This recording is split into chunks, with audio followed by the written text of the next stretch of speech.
Hi, my name is Betty Hiller. I'm one of 4 African American Community Liaisons working on the COVID-19 response here at the Minnesota Department of Health. I've worked for the Department of Health for 26 years.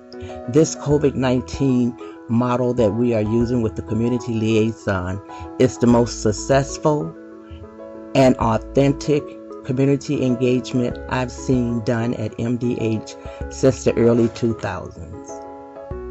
We as community liaisons and contract managers had the unique opportunity of getting to know our community-based organizations, our diverse media partners, and our culture and faith-based community through weekly conversations with all of these people. We spoke with them weekly to learn what the concerns of the community and what was happening in the community and what the community need. We went to the community to find these things out. And in finding those things out, we learned so much just by listening. And those concerns that they had, they gave to us weekly, and we brought them back to the Department of Health. And they created messaging and resources and guidance around the issues that the community was facing. In doing this, we learned that the solution was already in the community.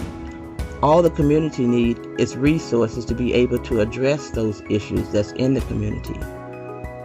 We found many challenges during the time of community liaison work. Some of those challenges in the beginning was just trying to get churches, for instance, to close their doors. That was really hard because that created a lot of isolation for people. And people weren't able to go out and visit their friends. The shelter in place was hard for people.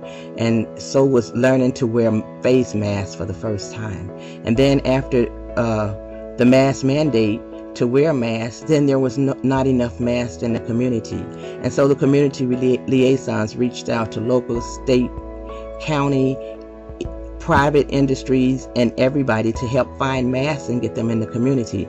This was work done by the community liaisons. And then after that, we found out that with the testing, people were afraid to go and get tests because of where the test was being done at.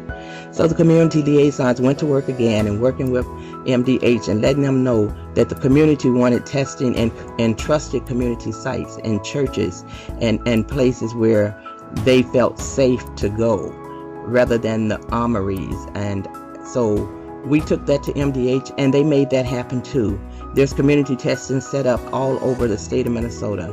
And then not only just the nasal swab testing, but now we have the saliva testing and also the home mail-in test kits. And so there is testing available all over the state of Minnesota. And a lot of that is the work of community liaisons. You can find a lot of them on site at these testing sites when you go there. And we're trying to help get rid of this spread so that we can go back to hugging our grandkids and our grandparents and going to see our folks in the long-term care facilities. And so we've been providing free masks and hand sanitizers